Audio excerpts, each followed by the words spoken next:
to the cloud. Okay, super excited to share with you all what we're going to do for our final, which is a self-actualization project, right? This is an expression, something that you would like to do creative, great thing to be creative about, that enables us to self-actualize, to grow personally. The whole point is to take a step, an action step to grow personally. Now, this week, after we talk about your self-actualization project, which is next week's, basically you have one task next week, which is Thanksgiving week. There's no lecture or Zoom class next week. This module will be due on Tuesday, but there's no lecture or Zoom class. The previous module, the one we're going to do today, Tools for Strong Relationships, is due Tuesday, November 23rd. But there'll be no module for the rest, so you'll have a little breather. And instead, what you're going to be doing is simply a very simple task related to your self-actualization project, and that is to define it, to figure out what you want it to be. And Franklin, in a few minutes, is going to share with us an example of how he was inspired to do a self-actualization project and what he did. So it's an example. Franklin is an example. So the goal is to use insights from the class to take action towards something that would add to your life, a personal growth, a way of growing personally. So this is something that's meaningful for you. And here are some ideas. Okay, these are just ideas, and Franklin will share his idea, and you may have your own unique idea.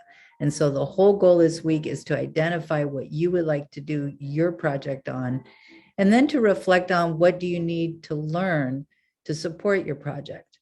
Okay, that's the whole assignment for the week, is for you to answer these two questions. But of course, you'll be using your imagination to reflect on what you might want to do your project on. Here's a few ideas. Map out a self-care plan and then take a few steps toward it. Start to actualize it, make it real in life. So every one of these includes an idea, and then where you pull your idea together, and then you make a plan, and then you actualize it somehow. You begin to make it real or live it in reality. Identify specific ways that you can nurture relationships and or expand your social circle. This time of COVID has led a lot of people to go insular and to get more isolated. So how can you expand? What are ways that you can expand your social circle? And that's actually a subtopic today that you can choose from, not today, but in this week's assignment, where you watch a video on ways to move outside of loneliness and open to new people and relationships. And then, of course, the actualize it, take steps toward it. Set a goal related to one of the 4 pillars. I know this is important to a lot of people, so we sort of practiced it in a small way in the Atomic Habits, but this would be making a larger commitment to an area of either sleep, exercise, nutrition, or breathing. And with breathing, we could put meditation. And then you develop an actual action plan to achieve the goal that you want to do and take steps toward it. Another idea is create something that affirms your values and goals, like Franklin's breathing buddy that he's going to show. Go on a treasure hunt to learn something important to you, such as how to be more assertive or identify an academic career path that matches your interests. So the treasure hunt idea is related to any question that you might have in life that you would like to learn more about, and more knowledge would help you manage that better, right? So help you grow in a skill level on that particular topic. So it could be related, whatever bubbles up from your deep self is the question that we're looking for here. Okay, so I'm going to hand it over to Franklin now to share, to talk about what he has. I'm going to hand it over to Franklin. All right. Hello. It's so wonderful to be here with everyone sharing about this, because it's been a very special experience for myself to have the opportunity last semester in Psychology 36 mindfulness meditation class to draw together all of what I had learned into my creative self and manifest it outside of me. So I thought I'd run through a little bit of what I'm inspired by in our class that we visited to put some markers in here for us to be able to reveal how we might come into this. So we've been adventuring in our semester, revealing methods and the science of personal and social growth. So we visit our goals weekly, manifesting our intention for the week. And through discovery of what atomic habits are, we've manifested our own while doing them and marking them through our weekly journeys. So we know what they are. And look what we're doing with our nervous system. You know, we're activating healing and moments of relaxation, gratitude, and enthusiasm, and self-worth and kindness. We are active agents being and doing within our own transformation during this class. And we explore how to make goals important to us by making them a habit. And here we are with these gifts and strengths. You know, we have these and we get to be within them in this class. And so what we do with these is to live into them. You know, we honor these gifts, we honor ourselves, and we share them in our community. We are together in this class, which is the community, honoring ourselves, which honors one another. And isn't it wonderful to generate joy within ourselves? Here we are in this project, we get to manifest this joy.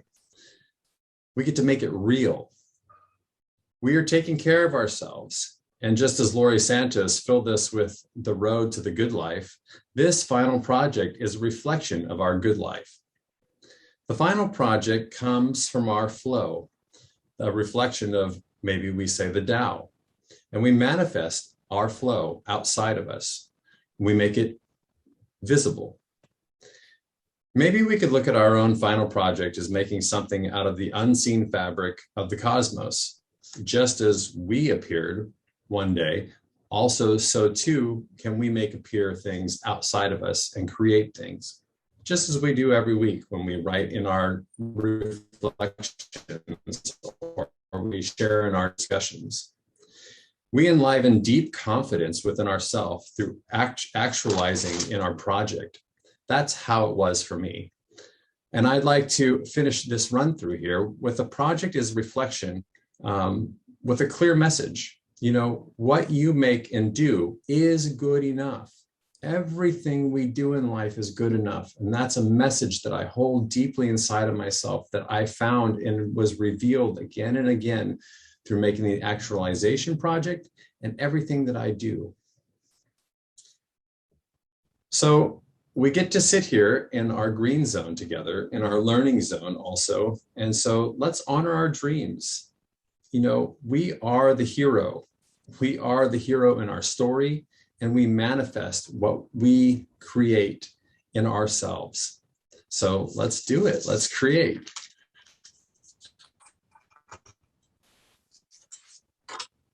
My self-actualization project. I called upon the joy of a dream that I have, just like we've been looking at in our class. In my life, I wanted to become more in touch with breathing on purpose.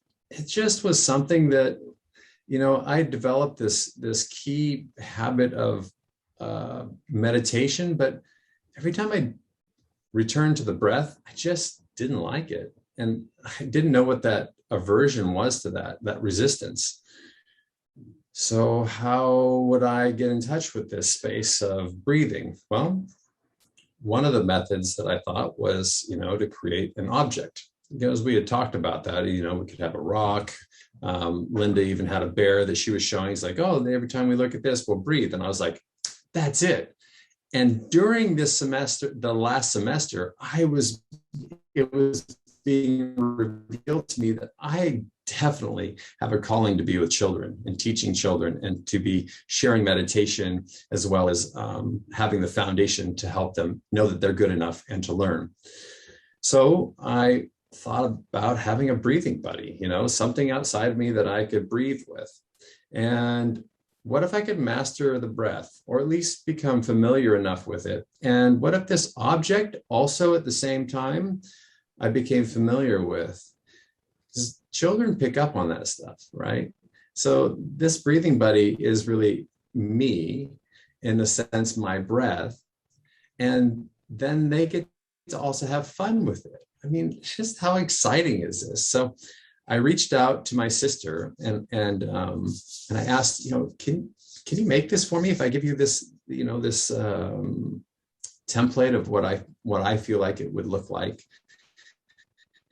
And she did. And I am excited to share it with you. You saw a picture of it at the beginning, but here it is. This is the breathing buddy. And so I carry this around with me everywhere. And I love it.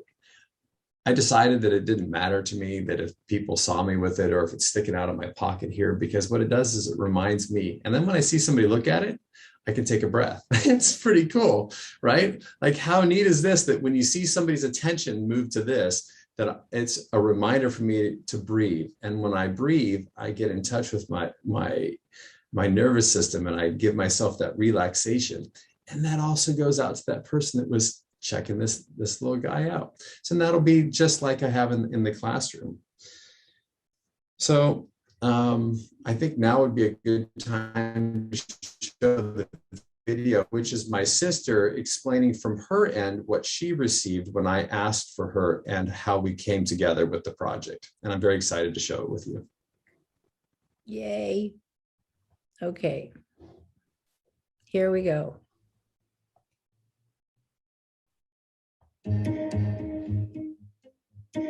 Oops, we got to share the screen too. Oh, it's not shared? No. Oh, geez, I'm sorry.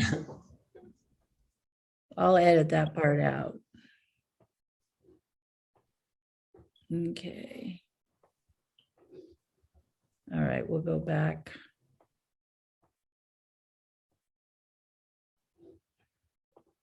Look at this cute little guy. This is my sister, Molly Quinones. I was excited to be able to make you something. My knitting is a gift. Every stitch is a thought for that person. Breathing Buddy, when you told me the Totoro, I Googled it. I found what they look like. I tried to find a pattern and couldn't. So I decided to make my own. And so I just started knitting and experimenting with what shape it would turn out.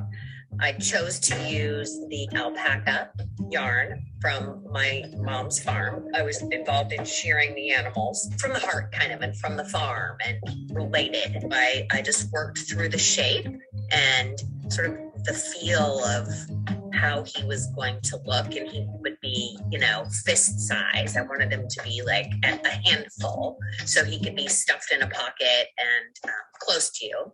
Everything was thinking how cool. Franklin's going to be so excited. This is so exciting. For the eyes, I got buttons from my grandmother's sewing collection.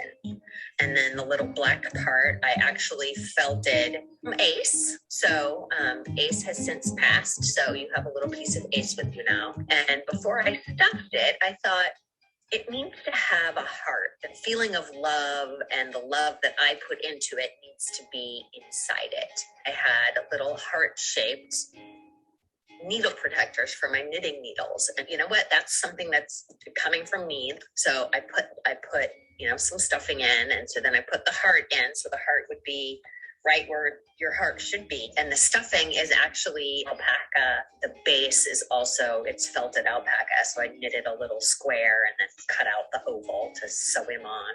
The last finishing touch, because I was also making one for Brandon. So when you told me that Totoros are important for Brandon, and I know that Brandon struggles with anxiety as well, I thought that the Breathing Buddy would be good for him. So when I finished yours, I made one for Brandon. And to tell them apart, because each one had its own energy, right? When I was knitting yours, it was Franklin energy. And when I was knitting Brandon's, it was, I was thinking about Brandon. So I didn't want you to mix them up. And I could tell them apart by their eyes, but you would never know. And so that's when I asked what your favorite color was. And I had to be sneaky about it. I mean, I figured you might figure it out. Had your mom ask you and Brandon. And so then I tried to embroider a little heart on the base in that color. you would be able to tell them apart when you had them together. Being able to be on FaceTime when you opened them was like super cool. So the whole process was just really fun and loving and rewarding for me. You know what? Yeah, I should make one, but I need you to give me the heart. Yes. I got the heart just the other day that you sent me. Now I can sit with the heart and my yarn and make one for myself. So that'll be fun. That's really special. Thank you so much for sharing that. And I love you very much. I love you too.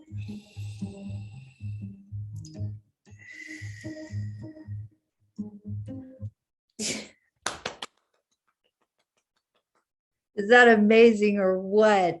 If you guys, I want to invite you to write and share your feedback to Breathing Buddy in the chat. Franklin, I mean, I am beyond awed by this project. I love it. It's so delightful. And the video you made and your sister and the relationship cultivation that you did through it. Thank you so much for sharing this. So happy to have shared it. You know, I just want to add, it was really funny. Well, one, like every time I watch that video, it makes me want to cry because it's just such a special moment with my sister too, and everything that came together. But you know, we didn't actually have a final project in the mindfulness and meditation class. I heard it one time and I wrote it in my notes and I was like, I got to get prepared for this. So I was going through, and then I was like, I don't think we had a final project. So it just was so funny how this was revealed, like this was in me, and this is just like our project now, like it will come out, and to just allow it to come out. And so I think that was important to share too, because while nobody else did a final project, I did. I mean, and it was fun, and I'm enjoying the final project this time as well. So thank you so much, everybody, and thank you very much. I love that. Thank you, Franklin. That's a great point.